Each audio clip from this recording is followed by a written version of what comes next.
ുള്ളതായിരിക്കുന്ന മഹാകീർത്തിയും പ്രാപ്തിയും യോഗ്യതയും കേട്ടോ. കൈമ കൊണ്ടാകും.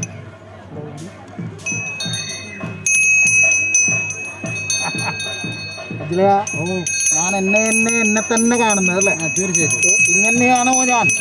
അല്ല, ഇതിനും ഭംഗി അല്ലേ? ഇങ്ങനെ കാണാൻ, ഇങ്ങനെ നോക്കിയ നേരത്താണ് എന്തുണ്ടായത് അല്ലേ? കണ്ണേറ് വന്ന് ഭവിച്ചത് അല്ലേ? അല്ലേ മന്ത്രവാദി അല്ലേ?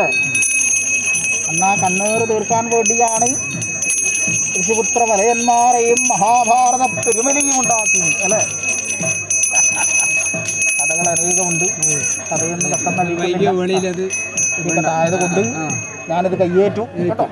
അപ്പോൾ പിന്നെ ഇത് നമുക്ക് പൊട്ടൻ ദൈവത്തിന്റെ പതിക്ക് ഉള്ളിൽ വെക്കുന്നു, അല്ല നമുക്ക് ഇവിടെ വെക്കണം. തറവാട്ടിനുള്ളിൽ വെക്കണം കേട്ടോ. അല്ലേ? അവിടെ വെക്കാം. കയ്യേറ്റ് കൂടി കൊടുത്തേ. കയ്യേറ്റ് ഭഗവാൻ കൊടുത്തേ. വാങ്ങിയത് കേട്ടോ.